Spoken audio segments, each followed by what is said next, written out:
أعوذ بالله من الشيطان الرجيم.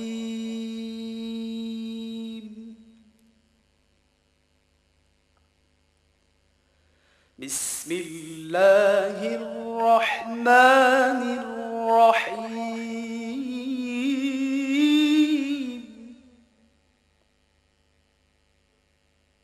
ومن أحسن قولا ممن دعا إلى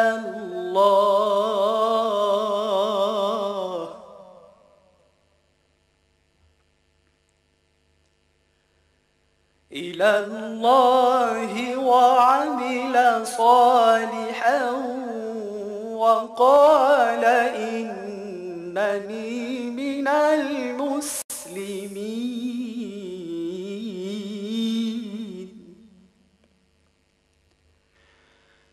আর সেই ব্যক্তির কথা অপেক্ষা অধিক ভালো কথা আর কার হবে, যে আল্লাহর দিকে ডাকলো, নেক আমল করলো এবং বলল, আমি মুসলমান।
Hello, Mr. Rafiq.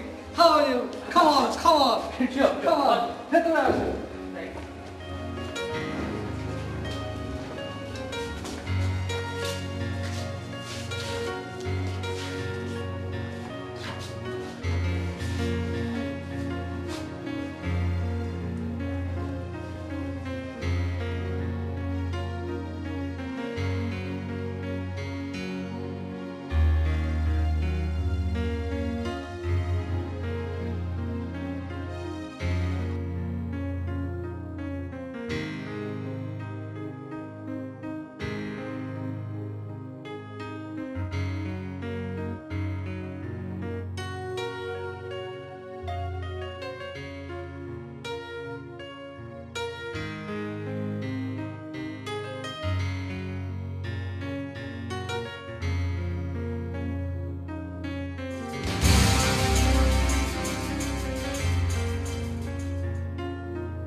বস রেডি?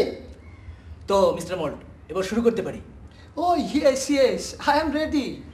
স্যাটেলাইট চ্যানেল আইসিটিভির সম্মানিত দর্শক শ্রোতা মণ্ডলী, আসসালামু আলাইকুম।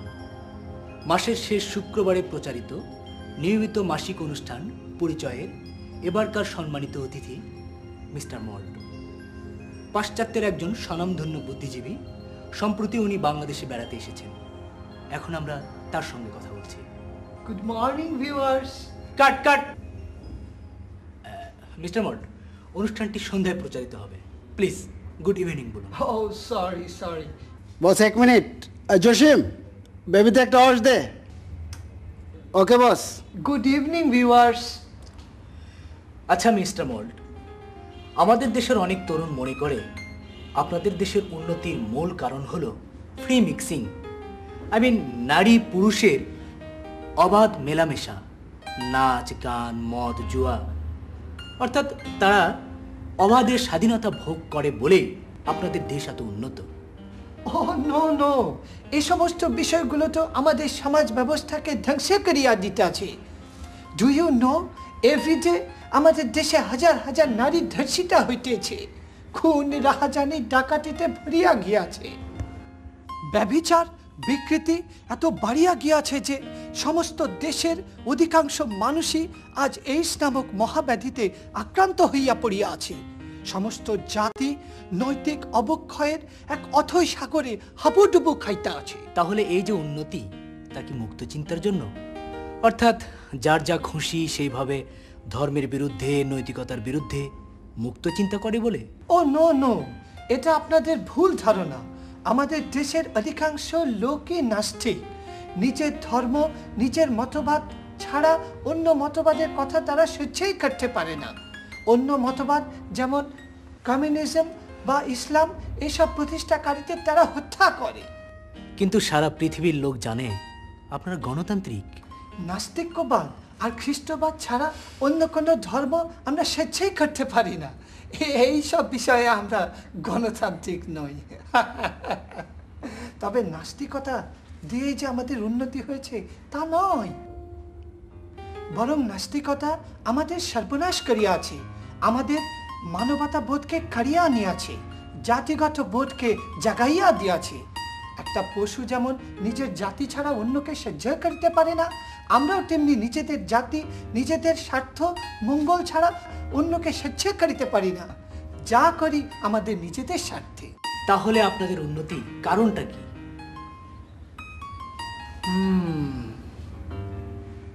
উন্নতির কারণ এই হতে পারে যে আমাদের দেশের প্রতিষ্ঠিত আইন ব্যবস্থা, যেখানে ক্ষমতাসীন দলের একজন অপরাধীর 7 খুন মাফ হয়ে যায় না, তাকে অপরাধের শাস্তি পেতেই হয়। দেখেন না, আপনাদের দেশের একজন দুষ্কৃতিকারীও আমাদের দেশে গিয়ে সৎ হয়ে থাকতে বাধ্য হয়।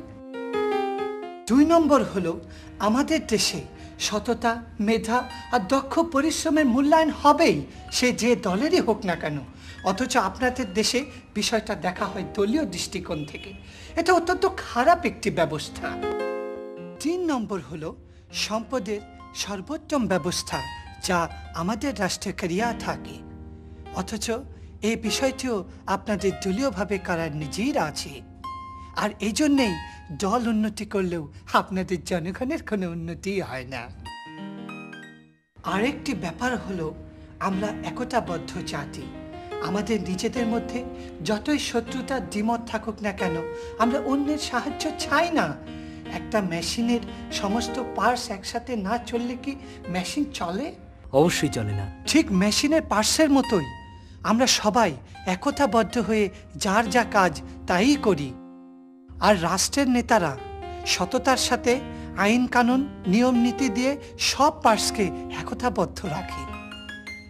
আপনি যান্ত্রিক সভ্যতায় বাস করবেন অথচ যন্ত্রের নিয়ম কানুন মানবেন না, তা তো হতে পারে না।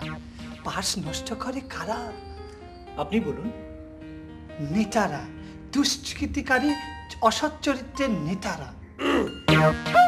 তারাই স্বজনপ্রীতি এবং লোভলালসায় পড়ে নিজের অপরাধী লোকদেরকে আশ্রয় দেয়। অসৎ অযোগ্য লোকদেরকে তারা চাকরি দেয়, ব্যবসা দেয়। ঠিকই বলেছেন মিস্টার মল্ট। তাই তো দেখেন না, আমাদের দেশের নেতারা কোনো অপরাধ করলে একেবারে ছাড় নাই, একবারে নাস্তা নাবুদ। তাই তো আমরা যে কাউকে নেতা বানাই না, আবার আমাদের দেশে কোনো অসৎ লোককে জনগণও নেতা বানায় না। আরে মিয়া, টিভিতে আইছো ভালো কথা কও, তা না কি সব ফ্যাচর ফ্যাচর করতেছো? আরে এইসব কথাই কি পাবলিকের পেট ভরবো? যত সব। কিন্তু এই যে আপনাদের দেশের নেতারা অন্য দেশের উপর আক্রমণ করে কেন? আগেই তো বলেছি আপনাকে যে আমরা আমাদের নিজেদের স্বার্থটাকে বড় করে দেখি, যেখানে লাভ সেখানে আমরা ছাপিয়ে পড়ি।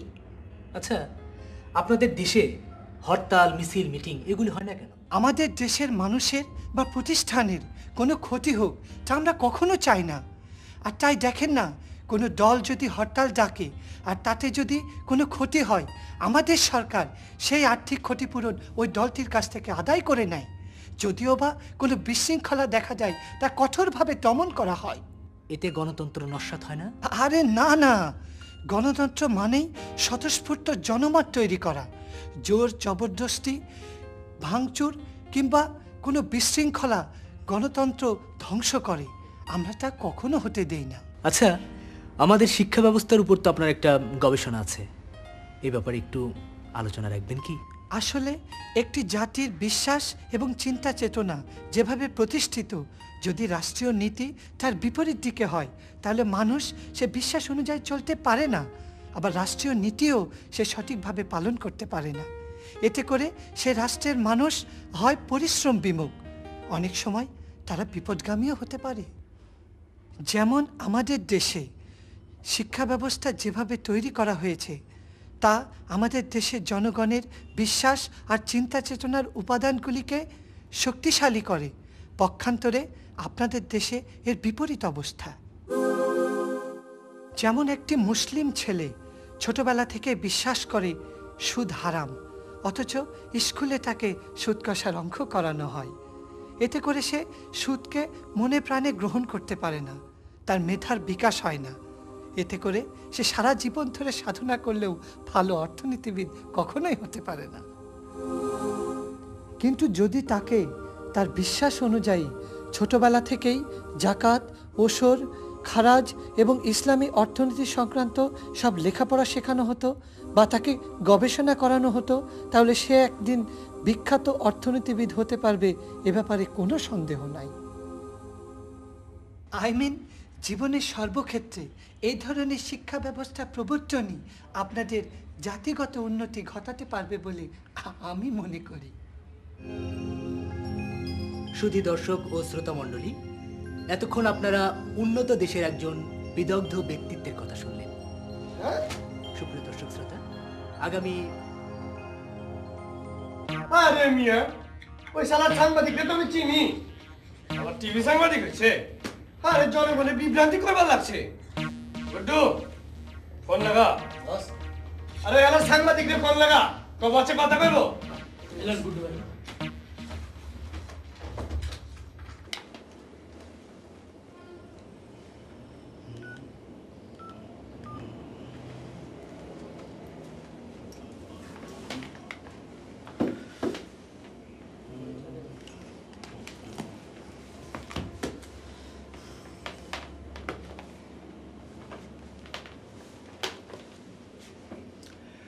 খালেদ হোসেন ভাই রেডি?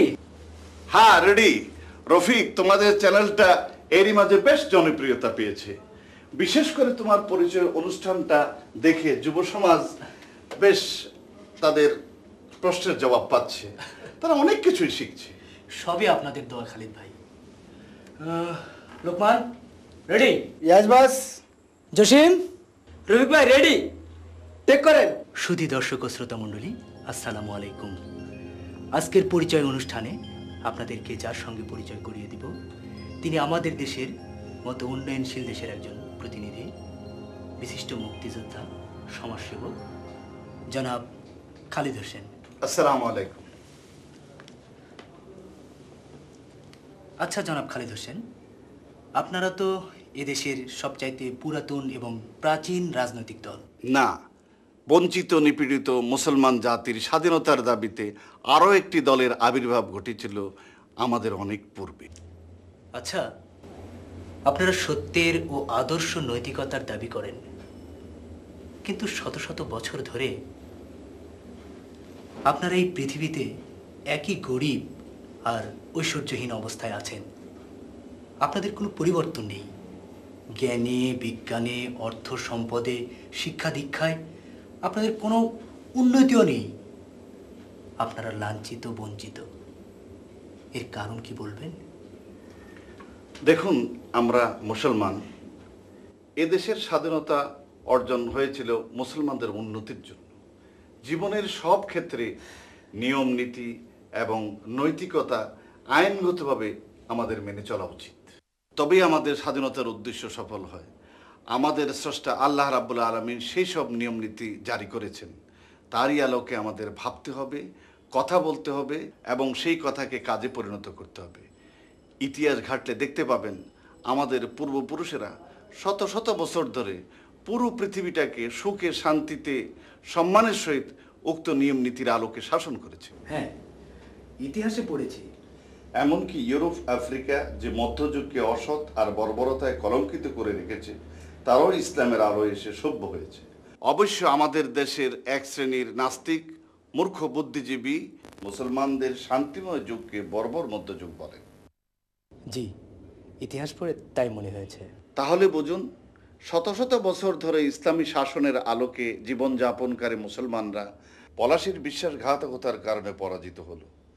তারপর থেকে যত নেতা এসেছে, সবাই নিজেদের মন গড়া আইন কানুন ও বিদেশ থেকে ধার করা আইন কানুন মুসলমানদের উপরে চাপিয়ে দিয়েছে। সেই সব নেতারাই ইসলামী জ্ঞান থেকে মুসলমানদের বঞ্চিত করেছে। ইসলামী শিক্ষাকে দূরে ঠেলে দিয়ে তারা ধার করা শিক্ষা ব্যবস্থাকে চালু করেছে। এতে কি মুসলমানরা উন্নতি করতে পারে? উন্নতির জন্য অবশ্যই মানসিক ভাবনার সঙ্গে সঙ্গতিপূর্ণ শিক্ষা চাই। ধরুন, একজনের এক পায়ে জাপানি জুতা, অন্য পায়ে আমেরিকান জুতা, জামার এক হাতা ভারতীয় কাপড়ের, অন্য হাতা ইংল্যান্ডের কাপড়ের, প্যান্টের অবস্থাও ঠিক তদ্রূপ। আপনি বলুন, লোকটাকে দেখতে কেমন লাগবে? জোকার জোকার মনে হবে। মুসলমানরা আসলে স্বকীয়তা হারিয়ে জোকারি হয়ে আছে। যা ভাবে তা করে না, নিজেদের সাথে নিজেরা প্রতারণা করে। পৃথিবীতে যারা ধনী, তাদের পিছনে তারা দৌড়ায়। আজ যেমন সবাই মিলে আমেরিকান এবং ব্রিটিশ হতে চাচ্ছে, কাল যদি নিগ্রোরাও ধনী হয়, তাহলে আমাদের দেশের নেতারা তাদের অনুসারীদের নিয়ে মুখে গায়ে কালি দিয়ে নিগ্রো সাজবে। এই তো আমরা আত্মমর্যাদাহীন জাতিতে পরিণত হয়েছি।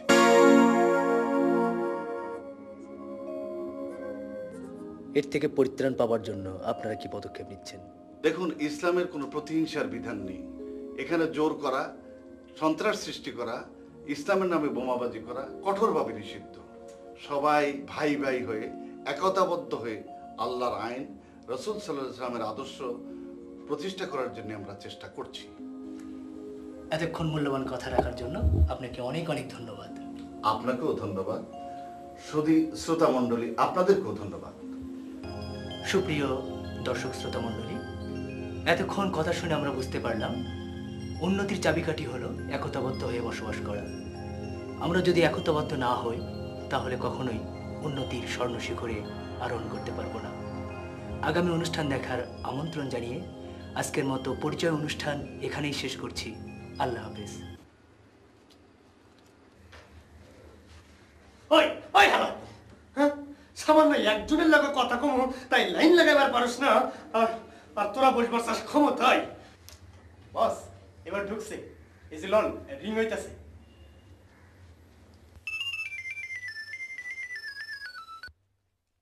আসসালামু আলাইকুম। ওয়ালাইকুম আসসালাম।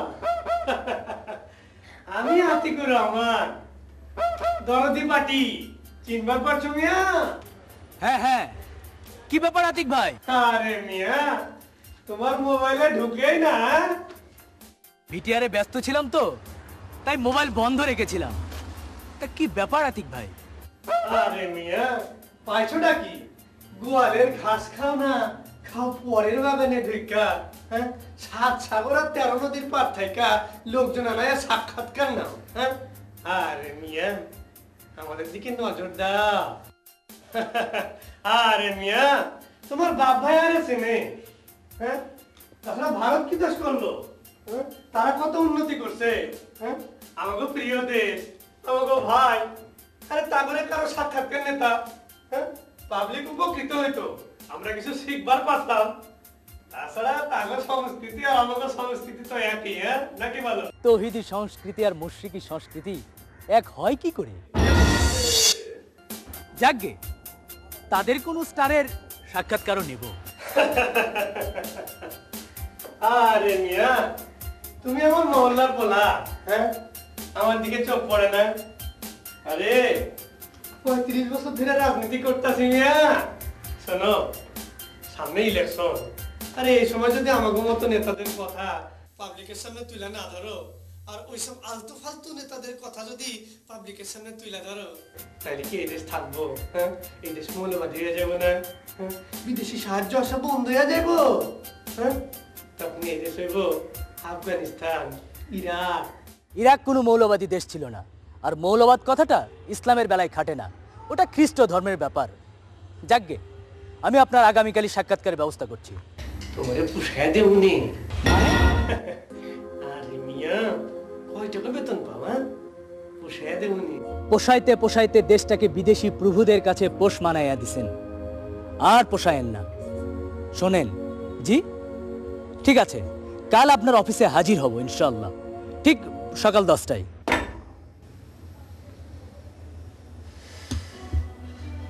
শালা খতরনাক। আরে আমরা যারা লক্ষ লক্ষ মানুষ রাজনীতির পেশা হিসেবে লইছি, ওরা ক্ষমতায় যাবে পারলে অঙ্গ রুজি রোজগার সব শেষ। ওই গুড্ডু বস, নাপিত জাপ। টিভিতে আমার চেহারা বি যাইব, যাতা কথা।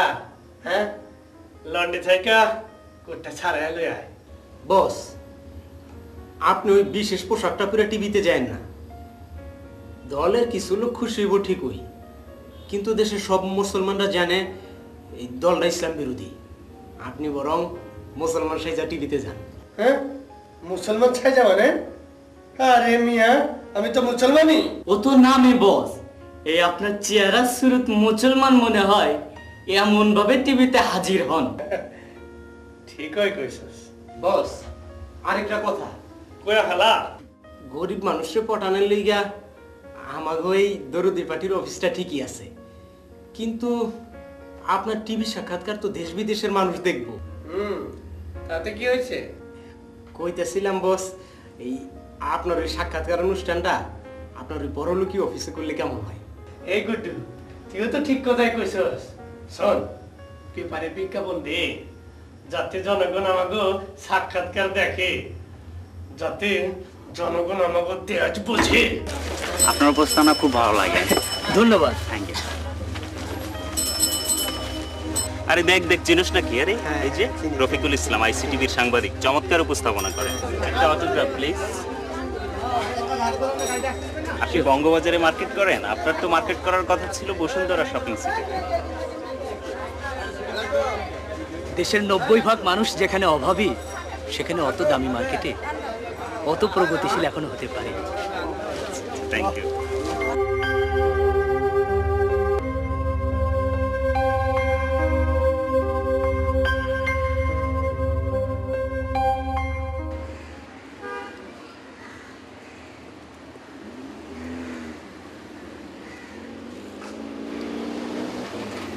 চাচা, চাচা, কে?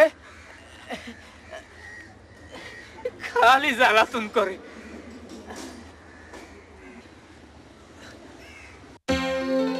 ও তুমি? চাচা, এই নেন কিছু কাপড় চোপড়, গ্রামের বাড়িতে আপনার ছেলে মেয়েদের জন্য পাঠিয়ে দেন। আর কাঁচামালের ব্যবসা করার কথা বলেছিলেন না, এই নেন কিছু টাকা। চেষ্টা করেন, আল্লাহ সহায় হবে। আল্লাহ তোমার উপর রহম করুক বাবা। আমি তোমার ঋণ কেমনে শোধ করুম বাবা? এই ঋণ না চাচা, আপনাকে শোধ করতে হবে না, আল্লাহর কাছে দোয়া করবেন। আর শোনেন, নামাজ পড়বেন, আজান দিলে যে কোনো মসজিদে গিয়েই জামাতের সহিত নামাজ আদায় করবেন। আর আল্লাহর আইন কানুন মেনে চলার চেষ্টা করবেন, মানুষকে ইসলামের পথে ডাকবেন। দেখবেন আল্লাহ আপনার দুঃখ দুর্দশা দূর করে দিবে ইনশাআল্লাহ। মুসলমান হইয়া এই জাহিলি যুগে মানুষে আল্লাহর পথে কোনোদিন ডাকি নাই, গুনাহ করছি, তওবা করছি। আল্লাহ তুমি আমার সারা জীবনের গুনাহ মাফ কইরা দাও। বাবা তুমি আমার চোখ খুইলা দিছো। আমি আর মুসলমান নাম লইয়া আর কোনোদিন অমুসলমান থাকুম না। এ আল্লাহ তুমি কবুল করো। আমি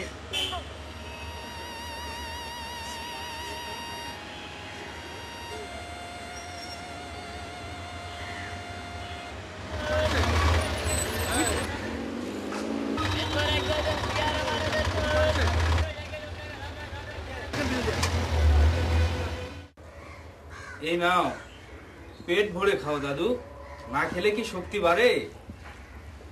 তোর বাপ তো মাছ কেনে না মুন্না, গোশও কেনে না, বড় বিক্রি বোন তোর বাপ। কেনে বড় চাচু? এই তো গতকালই তাপু ট্যাংরা মাল চেঞ্জ ছিল।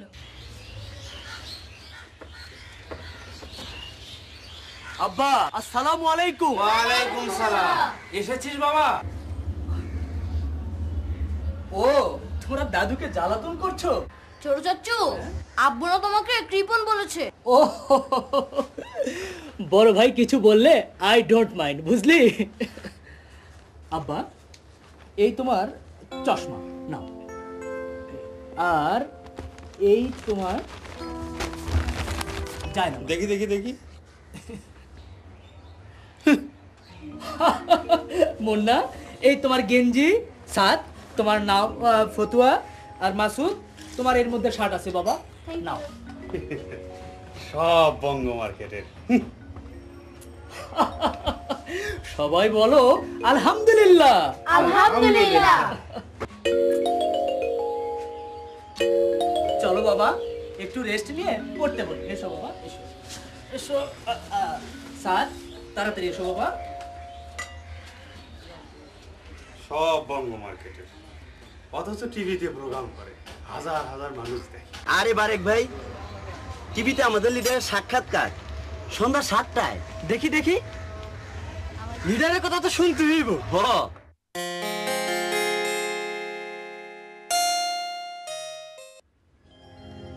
শুধু দর্শক শ্রোতা মণ্ডলী, আসসালামু আলাইকুম। এ মাসের পরিচয় অনুষ্ঠানে আপনাদের যার সঙ্গে পরিচয় করাবো, যার কথা আপনাদের শোনাবো, তিনি এদেশের জনগণের একজন প্রতিনিধি, জননেতা জনাব আতিকুর রহমান। আসসালামু আলাইকুম। আপনার পরিচয় আপনি নিজেই বলুন। আমি একজন মুসলমান। কাট কাট, এখানে ভিডিও হচ্ছে, এখানে কে কথা বলে?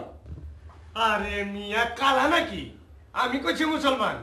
আরে আপনি তো আমারই জিজ্ঞাসছেন নাকি? হ্যাঁ, ও সরি সরি সরি। ওই যে খালিদ হোসেন সাহেব, উনিও ওনার পরিচয় দিতে গিয়ে বলেছিলেন আমি একজন মুসলমান। হঠাৎ কথাটা হর্ন করলো কিনা। প্লিজ প্লিজ আপনি বলুন।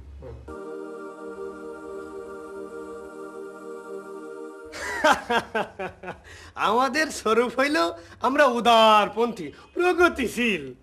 আর ওরা মানে যারা এই দেশে আল্লাহর আইন প্রতিষ্ঠা করবার চাই, হ্যাঁ, আরে ওরা তো হইল গিয়া প্রতিক্রিয়াশীল, মৌলবাদী। কোনো উৎসব করলে মঙ্গল প্রদীপ জ্বালায়া উদ্বোধন করি। আরে আমাদের পূজনীয় ব্যক্তিদের আমরা মূর্তি বানাই, ছবিতে মালা পরাই, নারী পুরুষ পাশাপাশি বৈশা পয়লা বৈশাখ পালন করি। কিন্তু ওরা নারী পুরুষের এই মেলামেশা পছন্দ করে না। এত সংকীর্ণ মন ওদের।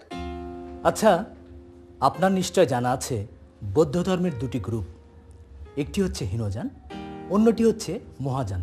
হীনযানকে মহাযান গ্রুপ বলে সংকীর্ণ মৌলবাদী, কারণ তারা বুদ্ধর আদর্শকে চর্চা করত।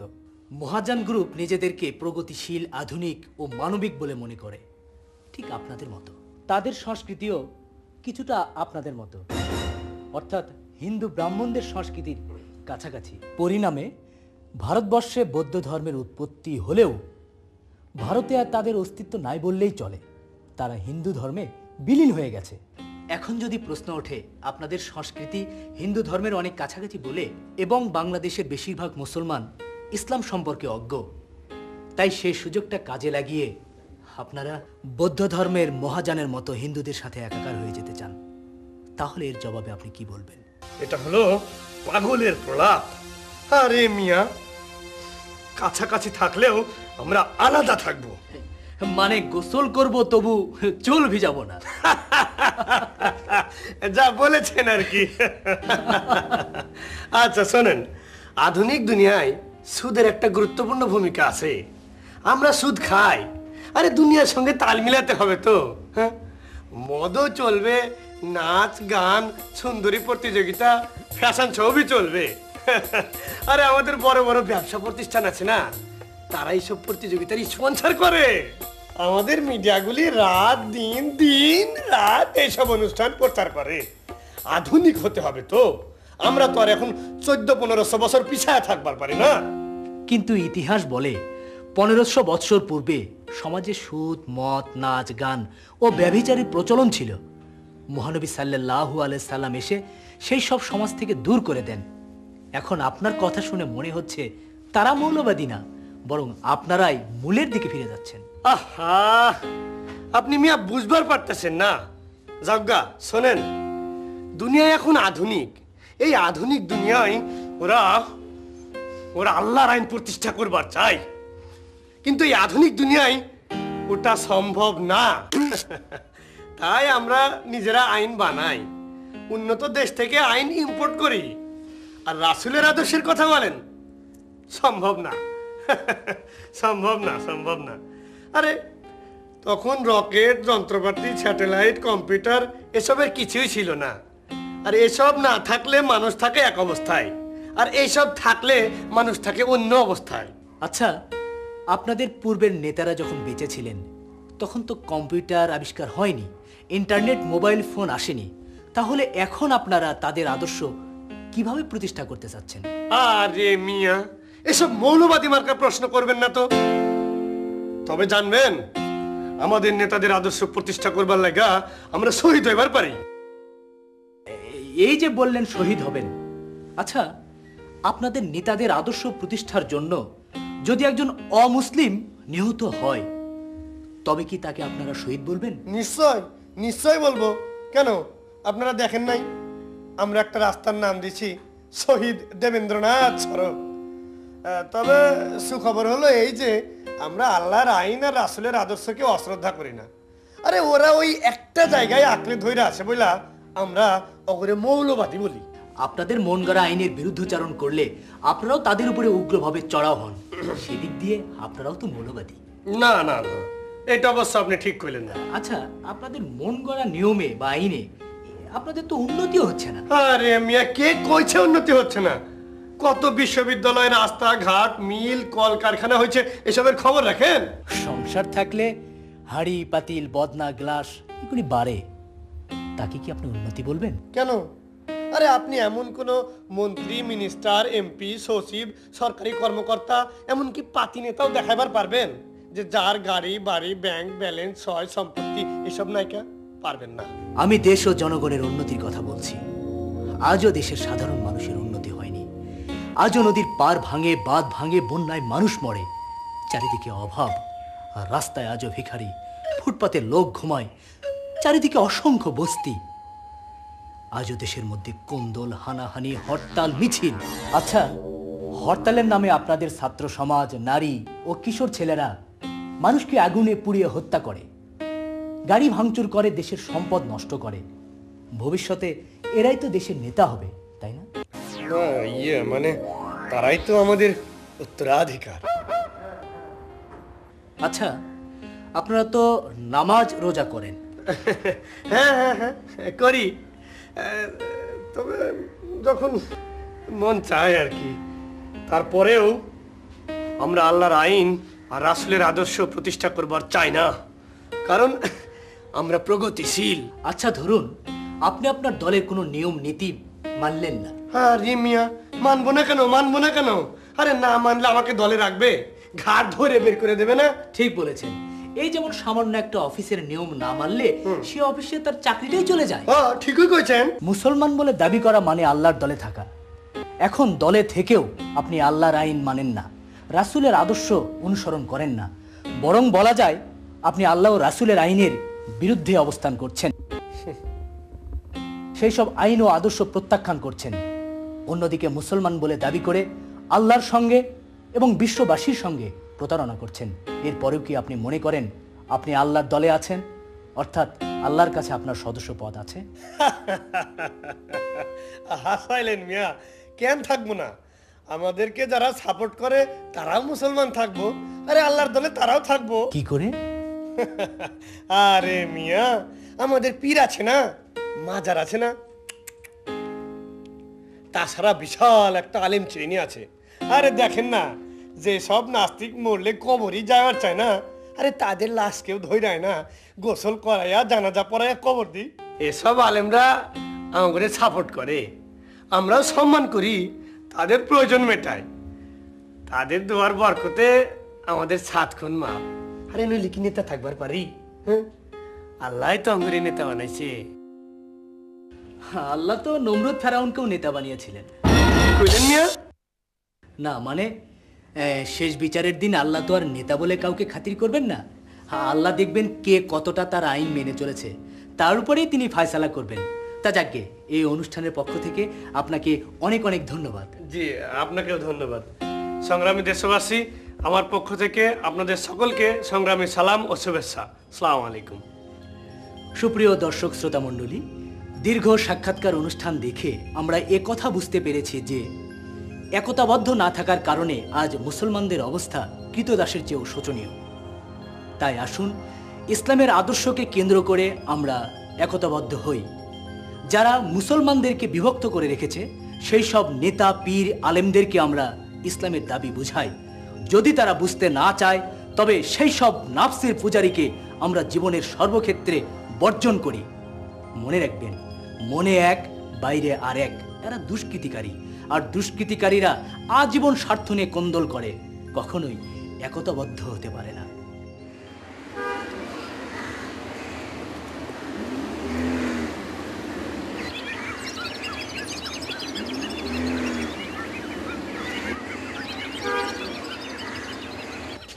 ওই হুজুর বাবার দরগা, কেউ বেয়াদবি করবি না। আয়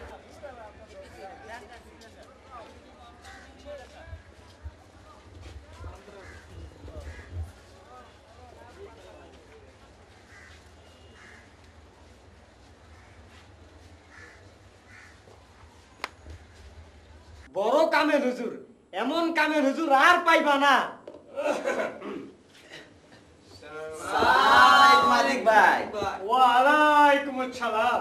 আরে মিয়ারা, কেমন আছেন সবাই? আলহামদুলিল্লাহ ভালো আছি, খুব ভালো আছি। আচ্ছা আচ্ছা, বসেন বসেন, বয়া পড়েন বয়া পড়েন। টিভিতে আপনার সাক্ষাৎকার দেখছি আতিক ভাই, খুব ভালো হয়েছে, একেবারে কড়া কড়া জবাব দিচ্ছেন।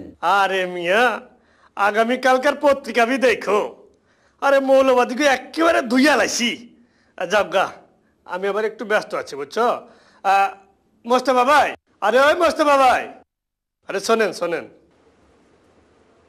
আরে মোস্তফা ভাই শোনেন, আগামী শুক্রবার বাদ জুমা দরবার শরীফে কাঙালি ভোজেব। সেখানে 10টা গরু আর 20টা খাসি বি জমা হইব। আরে চিন্তা করেন না মিয়া, সব খরচ বি আমি চালাইব। হ্যাঁ, কিসের লেগে আতিক ভাই? আরে মিয়া পাগল নাকি? হ্যাঁ, আরে সামনে ইলেকশন না, ইলেকশনের আগে যদি পাবলিক একটু না খাওয়ান যায় তাহলে কি তারা আমার কথা কইব? কইব না। আচ্ছা যাও গা, তো মোস্তফা ভাই আপনি ব্যাপারটা হুজুরের নলেজে অবশ্যই দেবেন। হ্যাঁ, আহি ওই চল।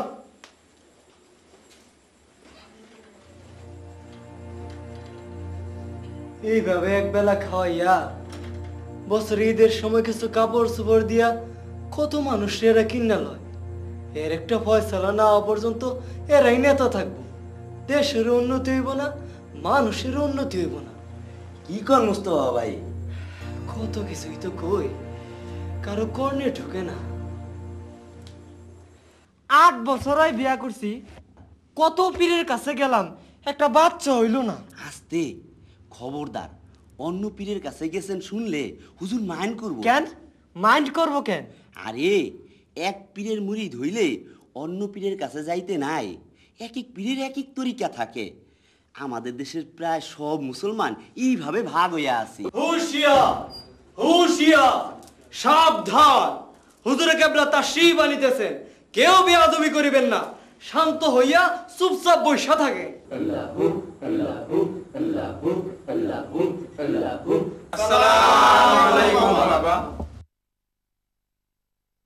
বসেন বসেন বসেন, সবাই শান্ত হইয়া চুপচাপ করিয়া বসেন। আপনারা সবাই নামাজ কালাম ঠিক মতো পড়তাছেন তো? বেশি বেশি করিয়া জিকির করবেন আর দরবারে দান খয়রাত করবেন। জানেন তো আপনাদের সবার উসিলায় দরবারে কত গরিব কাঙ্গাল আসে, দুইটা পেট ভইরা খাইবার পারে। সুলেমান সাহেব। জি হুজুর। সামনের ফাল্গুন মাসে তো আব্বা হুজুরের মহা পবিত্র উরস মোবারক। আপনি কিন্তু এবার দুইটা বকরি দিবেন। হুজুর আমি কি দিব হুজুর? আপনি আর কি দিবেন, আপনার তো বড় দুর্দিন যাইতে আছে। তাই কন্ট্রাক্টরিটা পাইলে 2 বস্তা চাউল দিয়েন। আর রহমত সাহেব এবার ক্যাশ 2 লাখ টাকা দিবেন বলে ওয়াদা করিয়াছেন। বলেন আলহামদুলিল্লাহ। আল্লাহ আল্লাহ আল্লাহ আল্লাহ আল্লাহ আল্লাহ। হুজুর হুজুর হুজুর হুজুর। কে তুমি? কি হয়েছে? হুজুর আমি কদমতলের আক্কাস হুজুর। তা আকাশ মিয়া কি হয়েছে? হুজুর আমার পোলা আর বৌমা এনজিও থেকে টাকা নিছিল মুরগির খামারের ব্যবসা করব, তারা লস খাইছে হুজুর। তারা আজ আবার টাকা তুলতেছে, তারা খ্রিস্টান হয়ে যেতেছে। তারপরে আপনি দোজক থেকে বাঁচান হুজুর। আল্লাহ রাব্বুল আলামিন হগো হেফাজত করুক। আমিন। হুজুর হুজুর আপনি লেখাপড়া করে নেন হুজুর, আমার কিছু টাকা ধার দেন হুজুর, আমি সব শোধ করে দেব হুজুর, ব্যবসা করে সব শোধ করে দেব। আকাশ মিয়া আমি কি টাকা পয়সার ব্যবসা করি? হুজুর তাইলে এখন কি করবো একটু কয়ে দেন হুজুর। পেরেশান হইও না।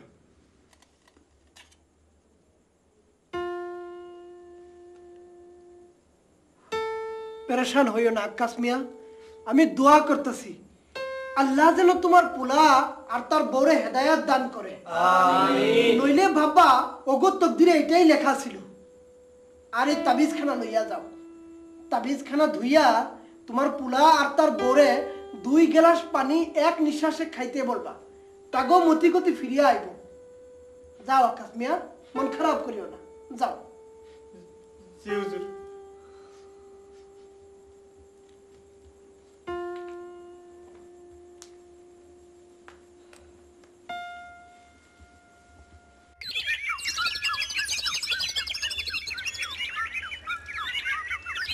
যাও আকাশ মিয়া যাও। দেশের রাজা যদি ইসলাম হইতো, ইসলাম যদি দেশের রাজা হইতো, তাহলে এনজি আইতো মানুষের সেবা করতে, ধর্ম বদলাইতে না। কিন্তু দুর্ভাগ্য, ইসলামের রাজার আসন থেকে নামাইয়া আমরা গোলাম বানাইয়া রাখছি। কি ম্যানেজার সাহেব একা একা কি কইতাছেন? কই তো কত কিছু, কারো কর্ণে ঢুকে না। যাও আকাশ মিয়া, খালি নামাজ পড়বা আর দোয়া জিকির করবা, আর কিছু করুন লাগবে না। আর ইলেকশনের সময় যারে খুশি তারে নেতা বানাও, কিন্তু খবরদার ইসলাম রে নেতা বানায়ও না। যাও যাও। হুজুর কেবলা কি আছেন? জি আছেন।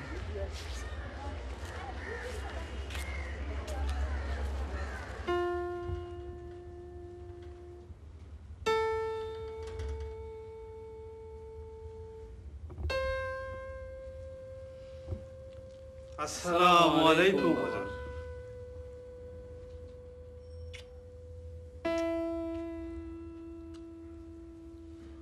বুড়া বাবাকে কষ্ট দিয়া নিয়ে আইলেন শফিক সাহেব। কি করব হুজুর, আমার ছোট ছেলেটার যে কি হলো, আপনার কাছে এসে মুরিদ হতে বলি, সে আসতেই চায় না। কি বলে? বলে পীর মুরিদি এসব সে বিশ্বাস করে না। নাউজুবিল্লাহ নাউজুবিল্লাহ। ওর তো কপালে দুজক লেখা হয়ে গেছে। খামোশ হও, কি সব কইতে আছো? কই তো কত কিছু, কারো কর্ণে ঢুকে না। রায়হান সাহেব ও সব কিছু না, আপনার ছেলের বয়সের তেজ, সব ঠিক হইয়া যাইব। সমস্যা হলো হুজুর, আমার ভাই আর আমি প্রায় একই বেতন পাই। আমার বেতনে তো আমার বেশ চলে, উপরন্ত আপনার দরবারেও কিছু খরচ করতে পারি। আর আমার ভাইয়ের সংসার আমার চেয়ে ছোট, দুটো নাবালক ছেলে মাত্র। সংসার তার চলে ঠিকই, কিন্তু টানাটানি লেগেই থাকে। আমার কখনো প্রয়োজন হলে টাকা চাইলে বলে খরচ হয়ে গেছে। কোনো বাজে নেশা অথবা কোনো বাজে... না না হুজুর, আমার ছেলের আবার ইনশাল্লাহ এসব বদনাম নেই।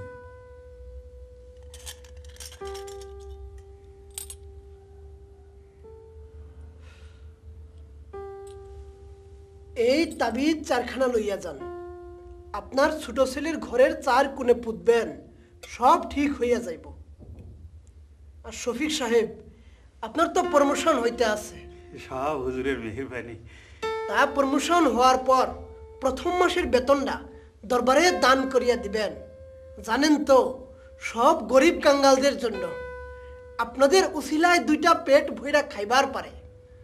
একটা কথা মনে রাখবেন, পীর বুজুর্গ অলি আল্লাহ যারা ইন্তেকাল ফরমাইয়াছেন আর যারা বাঁচিয়া আছেন তারা আল্লাহর অলি কিনা বলেন? জি হুজুর।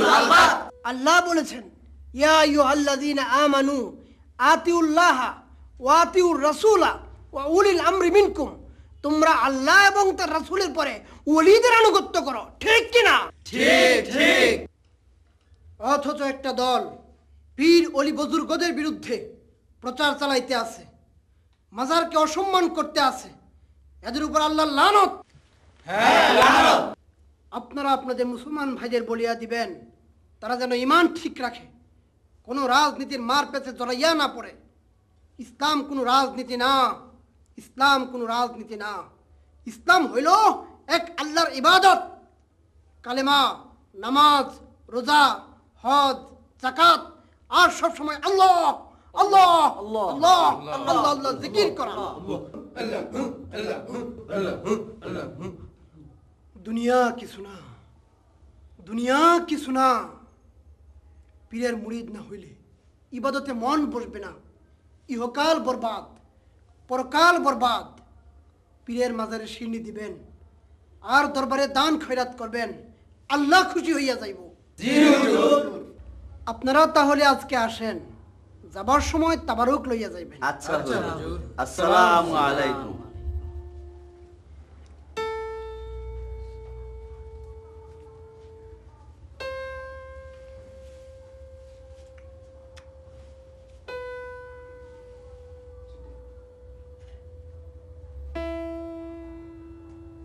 মুস্তফা আজিজি,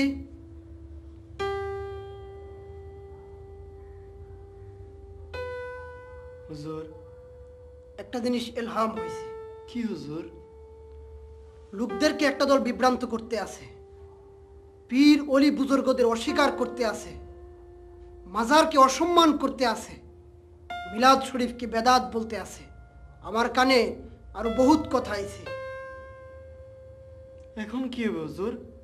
তো কিয়ামতের আলামত।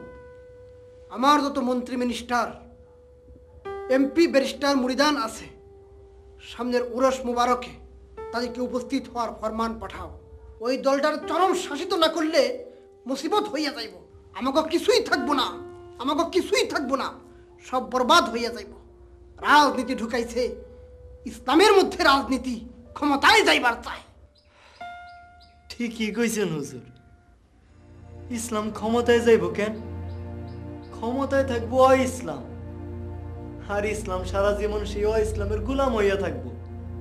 খালি ঘরের মধ্যে বৈশা নামাজ রোজা করে কাটাইব। ইসলামের জন্ম হইতে হইছে ইসলামের গোলামি করার লেগা। সে রাজা হইব কেন? মুস্তফা আজিজি, কি গুনগুন করতে আছো? কত কিছুই তো গুনগুন করি, কারো কর্ণে ঢুকে না হুজুর। যা বললাম তাই করো। আর শোনো, সামনের উরসের আগে আব্বা হুজুরের মাজারটা নতুন করে চুনকাম করাইতে হইব। এবার উজবেকিস্তান থাইকা দামি টাইলস আসতে আছে, মাজারে আর গম্বুজের গায়ে টাইলস বসাইতে হইব। যাও, সব বন্দোবস্ত করো।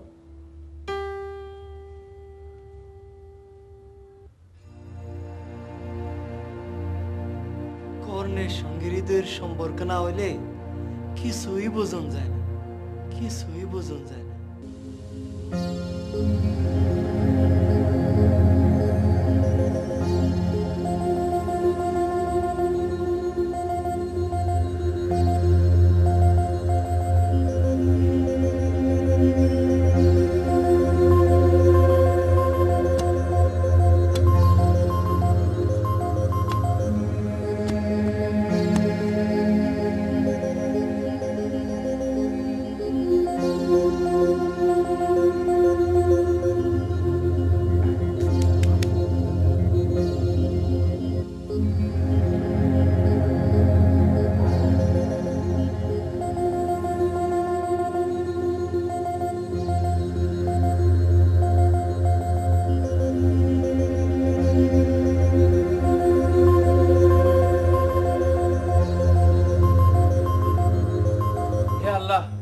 তুমি হুজুর কেবলার ওসিলায় আমার ছোট ছেলে রফিককে সুমতি দাও, যেন আমার বাধ্য হয়ে চলে হুজুর কেবলার মুরিদ হয়।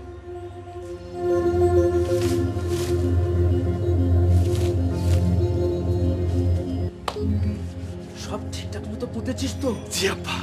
চল হাত মুখ ধুয়ে শুয়ে পড়বি। জি। الصلاة خير من النوم.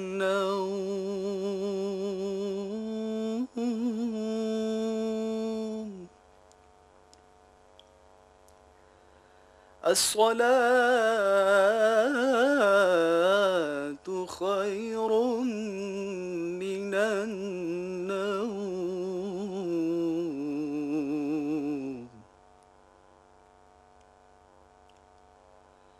الله أكبر الله أكبر لا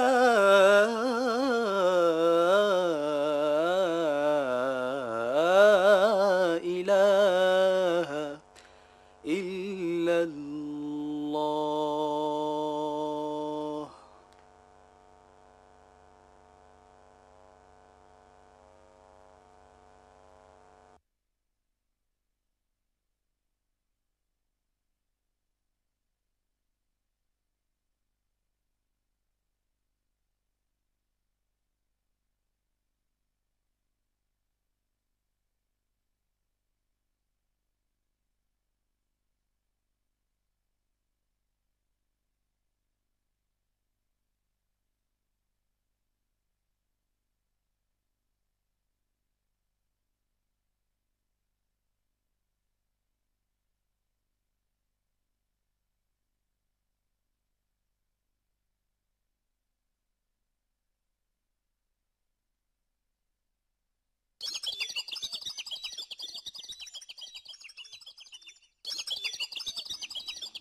আব্বু আমাকে 1000 টাকা দাও তো। 1000 টাকা? তুমি না স্টুডেন্ট দাদু, তুমি 1000 টাকা কি করবা? ও একটা প্যান্ট আর একটা শার্ট কিনবে আব্বা। এই নাও বাবা। Thank you. এই দুষ্ট কোথাকার। ও ছোট চাচু, তুমি আমাকে অনলি 100 টাকা দাও। 100 টাকা? 100 টাকা কি করবে? বারে মার্কেটে যাব, সাথে বন্ধু বান্ধব থাকবে, একটু হটডগ পিজা এসব খাওয়া লাগবে না? ও দাঁড়াও, তোমাকে দেবার মতো তো টাকা আমার কাছে নেই বাবা। রফিক শোন শোন, অত কৃপণ হওয়া ভালো নয়। বড় ভাইয়ের ছেলে মাত্র 100 টাকা পেয়েছে, অথচ তুই 20-30 হাজার টাকা বেতনের চাকরি করিস। 100 টাকা দেবার ক্ষমতা তোর নেই। কৃপণের ধন পিঁপড়ায় খায়, বুঝলি? একটু মানুষ হ বাবা, একটু মানুষ হ। এই দেখ, তুই আব্বার জন্য এনেছিলিস 300 টাকা দামের চশমা, আর আমি গোল্ড ফ্রেমের চশমা এনেছি আব্বার জন্য। এই দেখ, 4000 টাকা দাম। এই নাও আব্বা। ওকে ছোট চাচু, আমি যখন বড় হয়ে বড় চাকরি পাবো তখন তুমি চাওয়া মাত্র আমার পকেটে আমি উজাড় করে দেব। থ্যাংক ইউ আব্বু, দাদু, চাচু, আল্লাহ হাফেজ। কত বড় কথা বলে গেল দেখেছিস? এতেও যদি তোর জ্ঞান ফেরে। আব্বু আব্বু আমাকে 500 টাকা দাও, আমার ব্যাগটা ছিঁড়ে গেছে, আমি ব্যাগ কিনবো। মাসুদ ভাইয়ের টাকা চেয়ে পেয়ে গেল, এটা দেখে শিখে ফেলেছো না?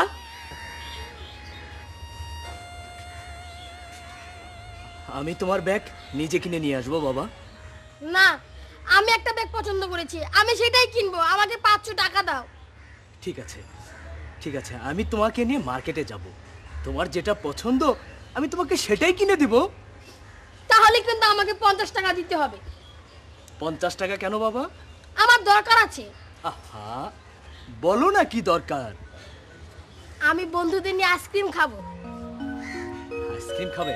ঠিক আছে, আমি তোমাকে দেব। এখন চলো, তোমাকে স্কুলে পৌঁছে দিয়ে আমি অফিসে যাব। চলো। স্যার, বাবু, এই নাও 100 টাকা। তোমার বাবা হলো গরিব, আমি দিচ্ছি, এই নাও।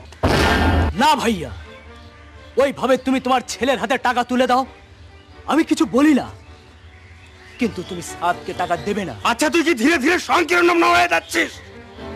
এ তোমার ভুল ধারণা ভাই। তবে আমার কথাগুলি সত্য বলে মনে করলেও মানবে না, পালন করবে। যুক্তি থাকলে কেন মানবো না? মানবে না কারণ প্রতিটি মানুষের কিছু কিছু আবেগ থাকে, অভ্যাস থাকে, ফ্যাশন থাকে। মানুষ যখন ঘাগুতো খায় তখন কেবল সত্য জিনিসটা বুঝতে পারে। আর সত্য মানার জন্য মনের উপরে আত্মার শাসন চাই। তোর ওই দার্শনিক তত্ত্ব কথা রাখ, কি বলতে চাস খোলাখুলি বল। আমি যে বাজে খরচ করি না এ কথা তোমরা এখনো বিশ্বাস করতে পারছো না। ঠিক আছে শোনো, আমি হালাল ভাবে আয় করি, আর এর প্রতিটি ব্যয়ের খাত আমি নির্দিষ্ট করে নিয়েছি। কেউ চাইলেই আমি তার খায়েশ পূরণের জন্য টাকা দিতে পারি না। হ্যাঁ, খায়েশ পূরণের জন্য ছেলেরা বিনা পরিশ্রমে বাবা মার ভালোবাসার স্নেহ মমতাকে ব্ল্যাকমেইল করে। বড় হয়ে সে পরিশ্রম বিমুখ হয়, সে মিথ্যে ভালোবাসার সম্মান আর তোষামোদ করে অর্থ আদায় করতে চায়। আব্বা, ও এসব কি বলছে? হ্যাঁ, ঠিকই বলছি। বাপ মার কাছ থেকে টাকা নিয়ে ছেলেরা বন্ধুদের কাছে বড়লোক সাজে।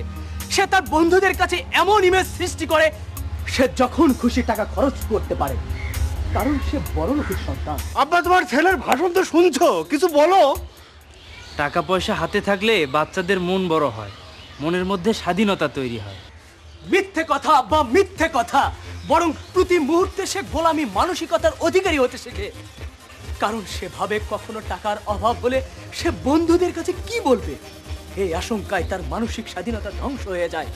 কারণ কারণ সে তো বড়লোক হিসেবে এস্টাবলিশড। বাহ, তারপর? কখনো বাবা মা টাকা পয়সা দিতে না পারলে সে বন্ধুদের মিথ্যা বলবে, বলবে ভিখারিকে দিয়ে দিয়েছি, পকেট মার হয়ে গেছে। এরপর সে তার ইমেজ রক্ষা করার জন্য চুরি করবে, হাইজ্যাক করবে।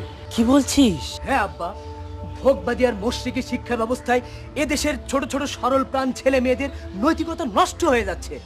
তারা হয়ে যাচ্ছে নাফসের দাস। ইসলামী শিক্ষা ব্যবস্থা প্রতিষ্ঠা করার জন্য এদেশের মুসলমানরা সংগ্রাম করছে। যদি সফল হতে পারি তবে দেখবে আমাদের ভবিষ্যৎ প্রজন্ম সমস্ত দুনিয়ার জন্য আদর্শ হয়ে থাকবে ইনশাআল্লাহ।